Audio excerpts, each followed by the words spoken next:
Hi everybody! Today's story is Gumboot's Chocolatey Day by Mick, Inkpen.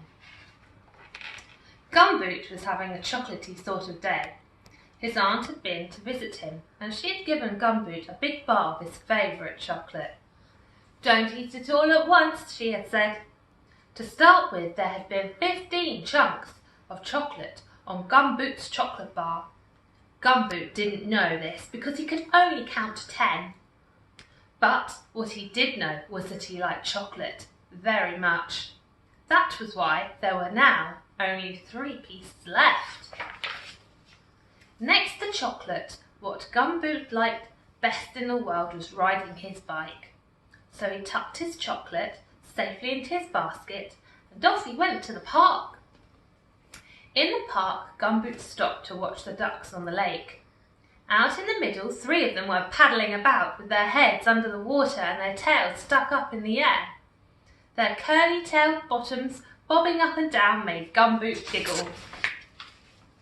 Gumboot wondered how long they could stay down. He began to count from 1 to 10.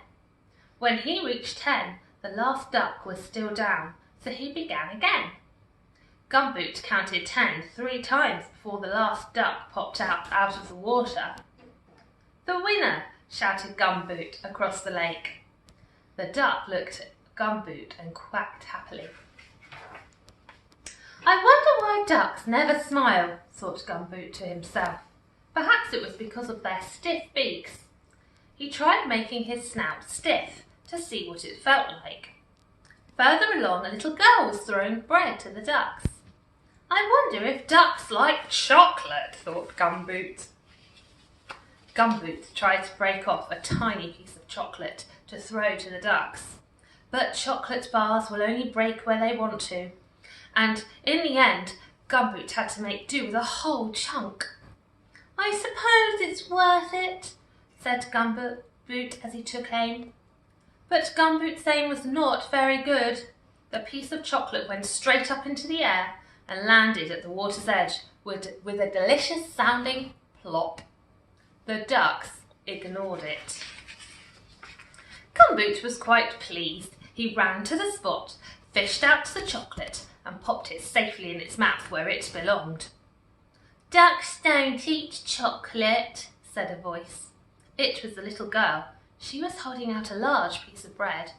"I'll swap you." Gumboot thought for a moment. There were only 2 pieces of chocolate left. "All right then," he said. "You can have 1 piece and I'll have the other." The little girl put the chocolate straight in her mouth and gave Gumboot the bread. Gumboot and the little girl began to feed the ducks. After a while, Gumboot noticed that it was always the same ones who rushed to the bread and grabbed it. So he tried throwing pieces of bread first one way and then another, which made the ducks paddle backwards and forwards, flapping and quacking. They made such a noise that soon all the other ducks on the lake were swimming towards them to see what all the fuss was about. Gumboot was having fun. Ducks and bread were flying in all directions.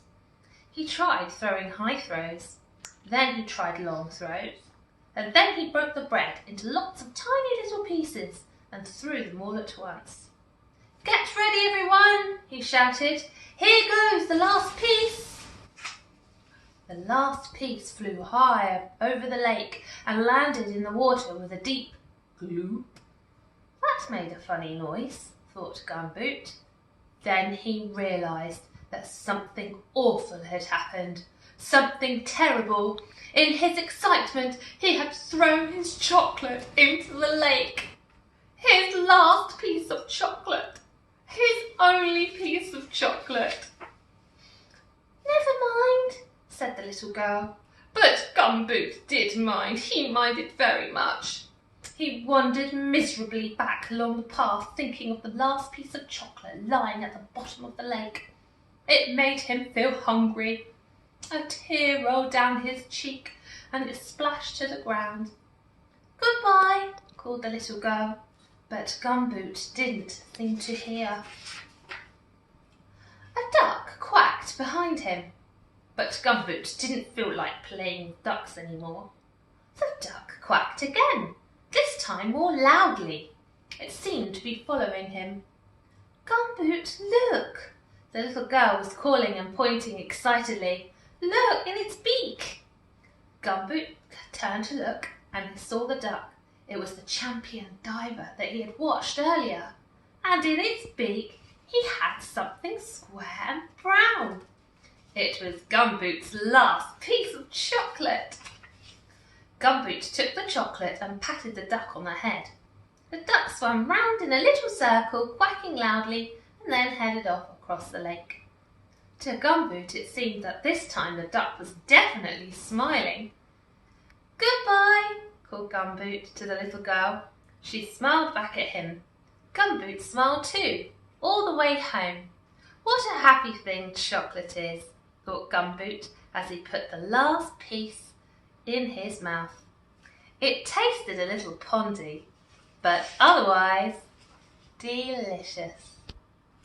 The end.